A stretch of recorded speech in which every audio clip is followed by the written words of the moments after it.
In this video, I'm going to show you how to create two different types of waiting in line and how to compare the results that we get from both.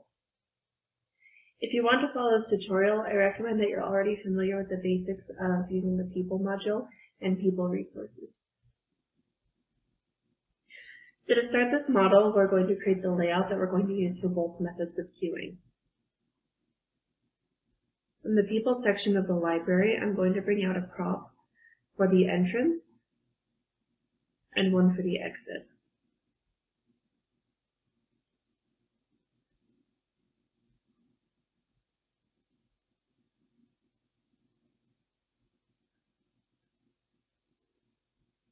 This example is kind of like going to the teller at the bank, so our customers are going to walk up to a counter and be served there before leaving. So to create that counter, I'm also going to bring out the prop, panel 4. I'm going to just adjust the size because I want it big enough for 3 different workstations. For the workstations, we're going to use a computer from the location section of the library. And I'm going to bring out 3 of those. I'm going to put them on top of the desk and then just rearrange them however I'd like.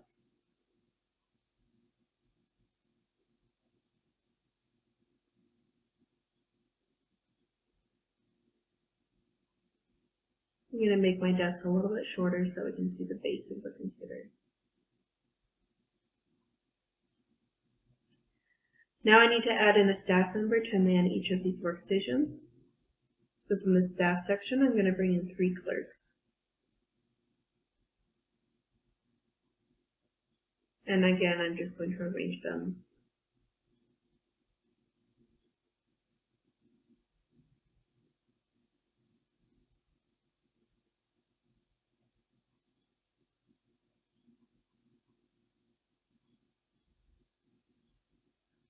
Now we have the basic layout that we want to use for both of our queuing methods. So I'm going to copy everything that I've already created by holding down Shift, and then I'm going to paste it over to the side. I want to copy and paste because I want to be sure that the distances are the same for each of the 2 methods instead of just guessing. For the first method, I want people to line up in a different queue based on which station they're going to. So I'm going to bring in 3 different waiting lines, and each one will go in front of each computer.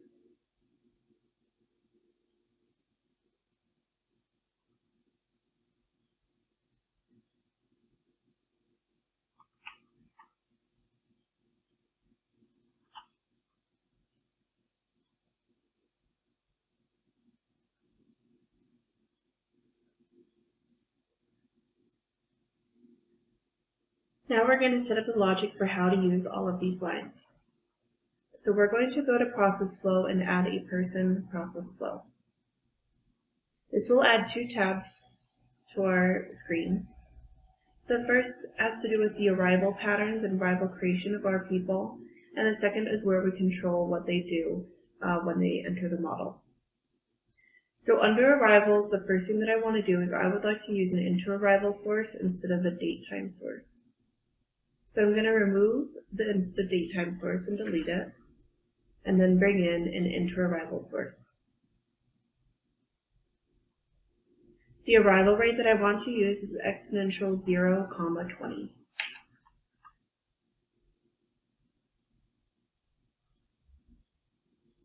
Under create person, I would like to set this entrance as the starting destination for our people.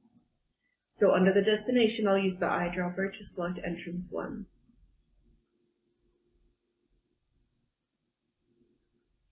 In the person flow, process flow, the first thing we need to do is decide which waiting line we're going to queue in. So I'm going to go to our shared assets and add in a resource, as well as an acquire resource and a release resource. I'm going to connect the acquire to the resource shared asset. In the resource, I want our token to grab any of the 3 waiting lines. So in order to do that, I need to add all 3 of my waiting lines to a group. So from the toolbox, I'm going to add a new group, and this will just be an other group. And then I'm going to use the eyedropper to select all 3 of my waiting lines. And I'm going to call this group waiting line group. I'll just call it waiting lines.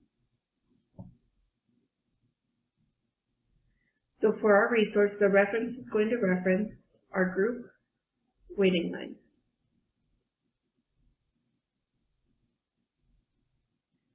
When we acquire the resource, I want to call the waiting line that we acquired token.line. Now we can release this resource right away because all we're doing here is getting a reference to the line that we want people to wait in. So I'm going to release token.line, but I want to keep that reference going forward. So when I release the resource, I'm going to assign this to token.line as well.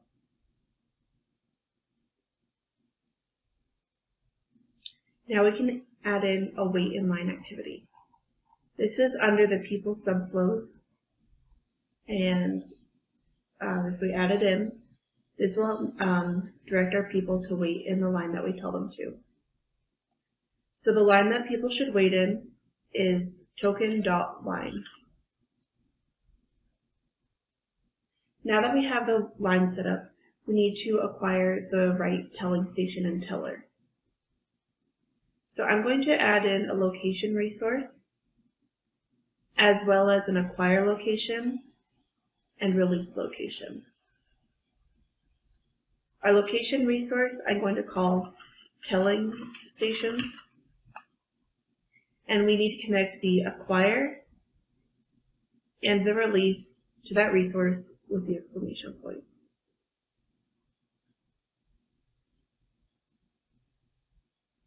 Now, when we acquire a telling station, we don't want to acquire any station. We want to acquire the station that's directly in front of whatever line our people waited in. So in telling stations, for our location, we're going to go to location by case. The case function that we're going to use is token.line. So this means depending on what line we're in, we're going to give them a different location to acquire. So for the first case, we want to put in model.find,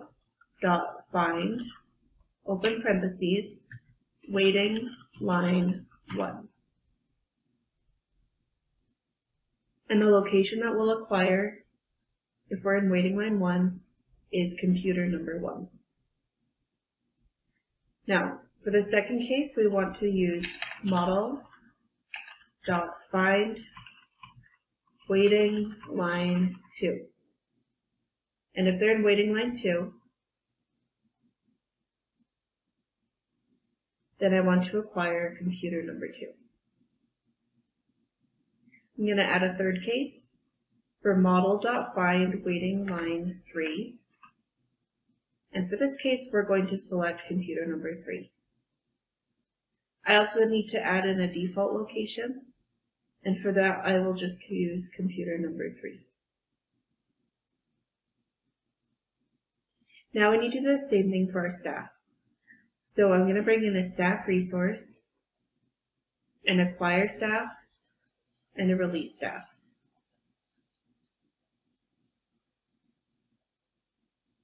I'm going to connect those to the staff resource.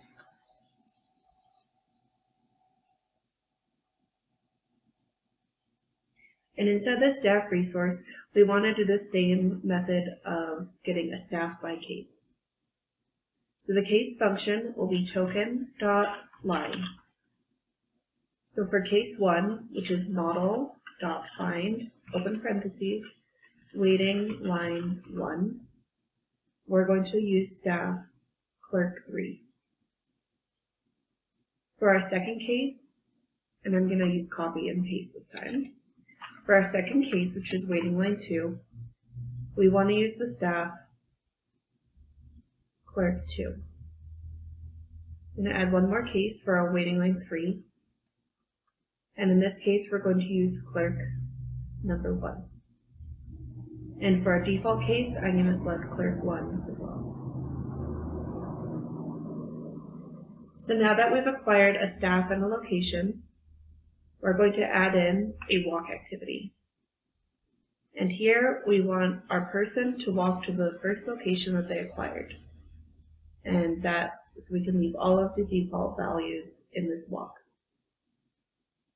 Now we need to add in a process activity. And in this process activity, I want to set the process time to be exponential 0, 45. So location of 0 and a scale of 45. Once the person is done here, we can release the location and the staff. And now we're going to tell the people to wait to walk to the exit. So I'm going to add in a walk activity, and the destination of this walk activity will be the exit. And now that they're finished, we can add in a remove person activity. And this will remove the person from the model. So this is our first queuing method.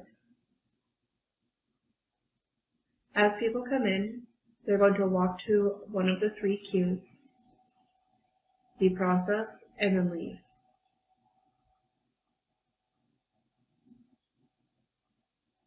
Now you'll notice that although the logic is working the way we want it to, when our people come in, they're standing in front of the computer.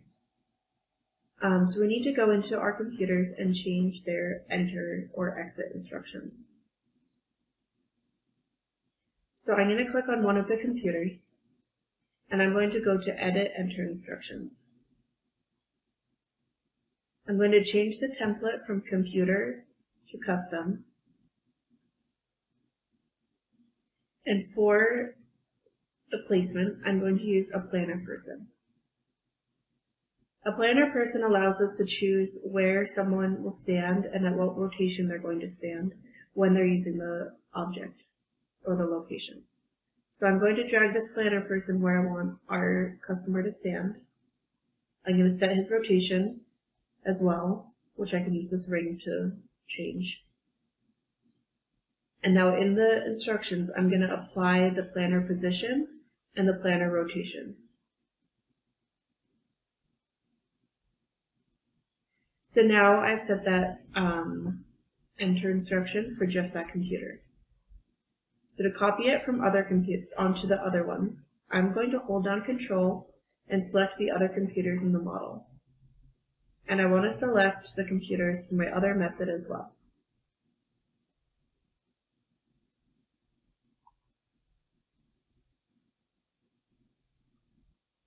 Now I'm going to select the computer that we already changed the enter instructions for. And if I go over to the Edit Enter Instructions, there's a button right next to that that copies the enter instructions onto all of the other selected objects. So if I click this, it tells me that it just changed 5 objects, which is what we wanted. So I'm going to rerun this and make sure that people are standing more or less where I want them to.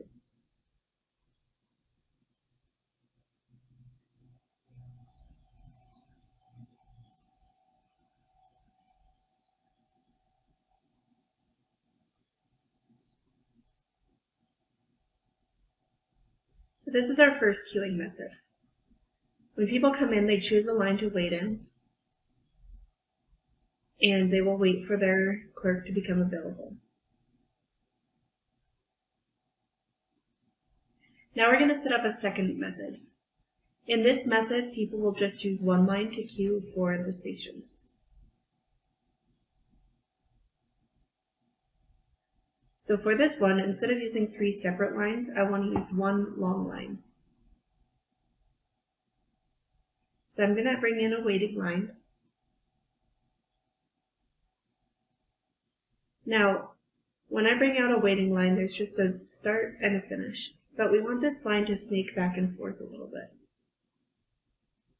So I'm going to go over to the points and add 2 more points for a total of 4. Now I can rearrange these to create the kind of line that I want. So I'm actually going to have mine go back and forth, and I'm going to add actually one more that just faces front.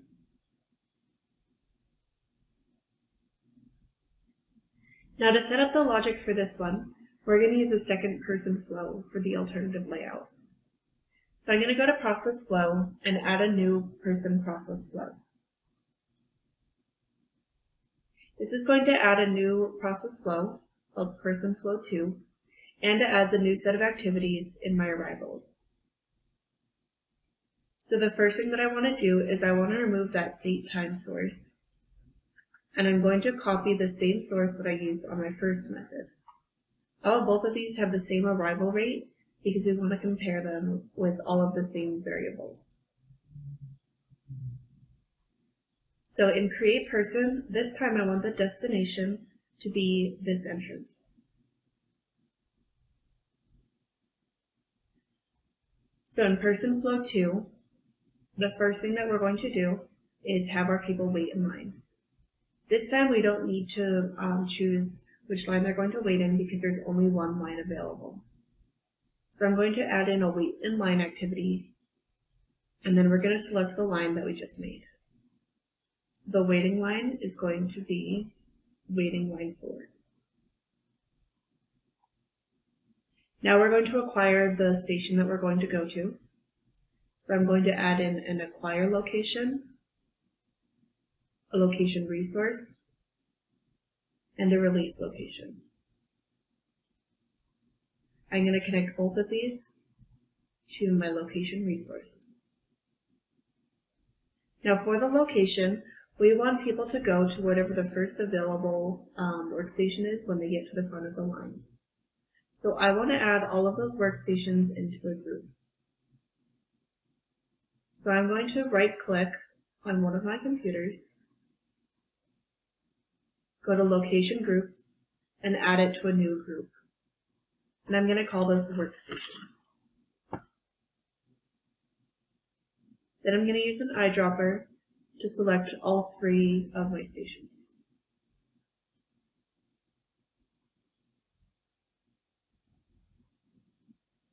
So in my location resource, the location that we want to select is location group workstations.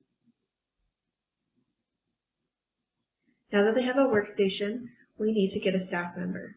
So we're going to add in acquire staff, a staff resource, and a release staff. I'm going to connect these to the staff resource. And the staff member that we want depends on which workstation people are going to. So I'm going to select staff by case. And our case function is going to be person.locations index 1. So the first case will be computer 4. So if I acquired computer 4, then I want to acquire clerk number 6. If I acquired computer number 5,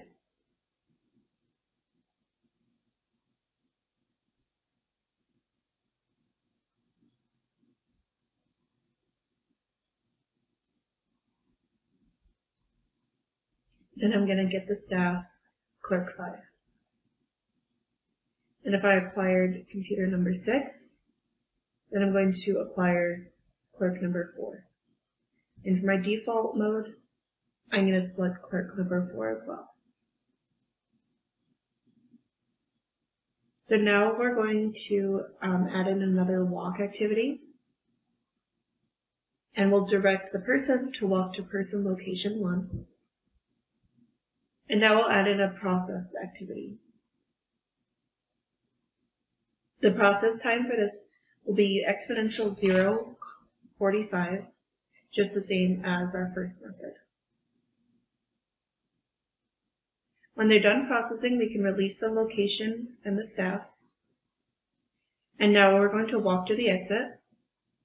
So I'll add in a walk activity that has a destination of exit 2.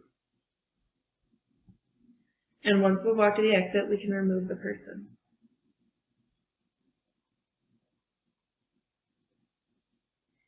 Now with both of these methods set up, I'm going to run the model and look at the two different modes that we just created.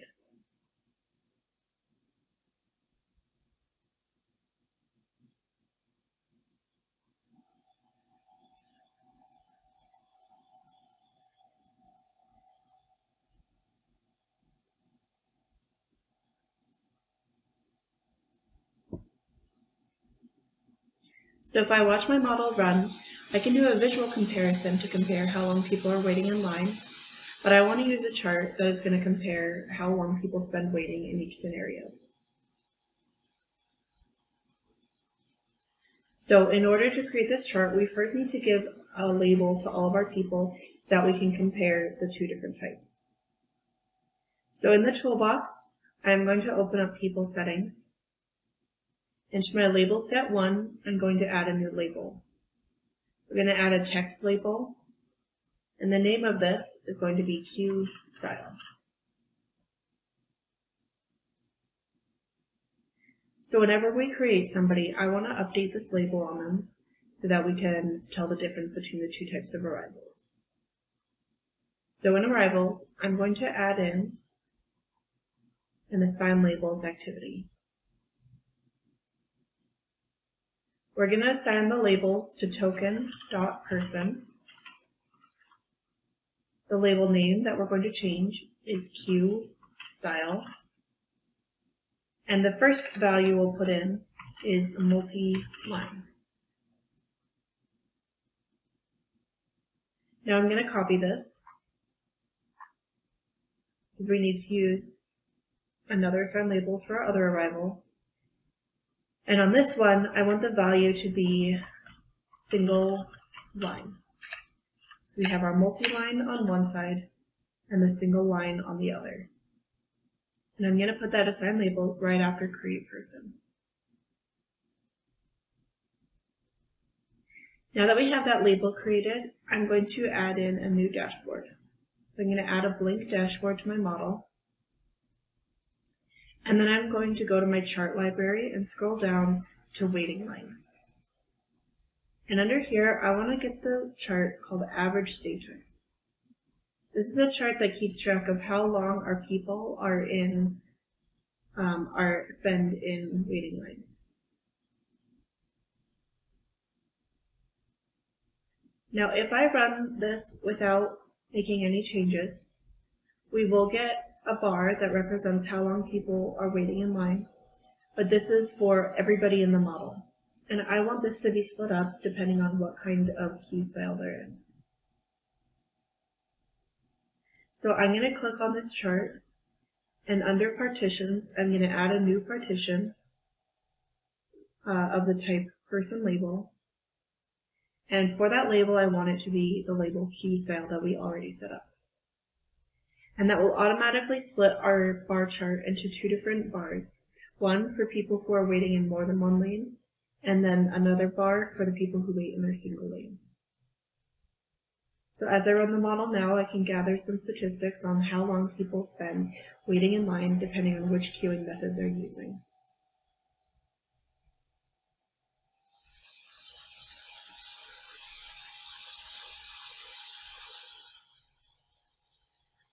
So this is how I created two different methods of waiting in line and a chart that I used to compare the total waiting time.